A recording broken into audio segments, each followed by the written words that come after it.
I'm Anthony Alder from Alder IP, and welcome to another episode in the IP series.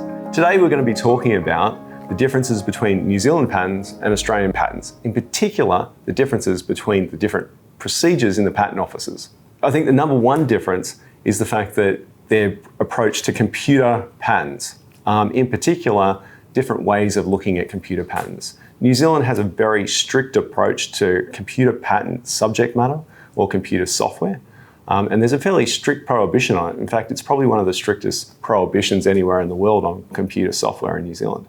So if you do have a computer software patent, it's probably not the best one to aim for as New Zealand unless you've got a hardware component that we can marry the whole thing together with. The second thing is the overall approach. The New Zealand Patent Office has a slightly different approach to the Australian Patent Office, and they're often a little bit more difficult to convince of inventive step. But they do eventually come around, and they are a fairly practical department, but I think it's just because the New Zealand Patent Office has a little bit more time with their patents.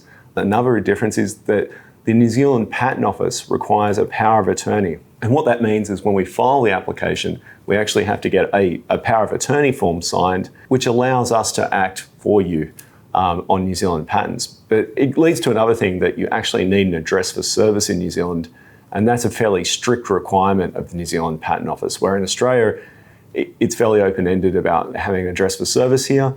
In New Zealand, it's a very, very strict component, and they actually enforce it, so and they check up on it. And the last thing I'll mention about New Zealand patents is the differences when you actually get into examination.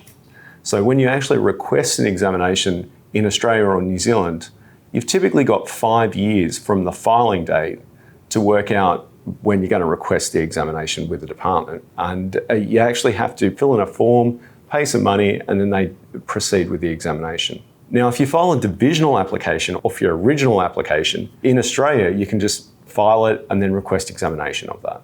And as long as the original parent application is still pending, you can still file these children application or divisional applications at any time. The difference is in New Zealand is that there's a strict lockdown of requesting examinations. So in New Zealand, the maximum time that you can request an examination for any of your patents is 5 years from the effective filing date, which means even if you file a divisional in New Zealand, which you can file at any time, you can't request the examination after 5 years, which means that if you get past the 5-year term, you can file the divisional but never request the examination of it, which means it all lapses. These are sort of interesting problems that New Zealand patent legislation's got, but we just have to be aware of it when we're filing in New Zealand, and particularly if we're going down the path of filing divisionals.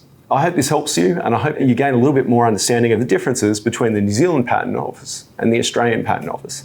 If you have any queries about the differences between New Zealand patents and Australian patents, please feel free to contact myself or my team at Alder IP, and we're more than happy to help you. Thanks for listening.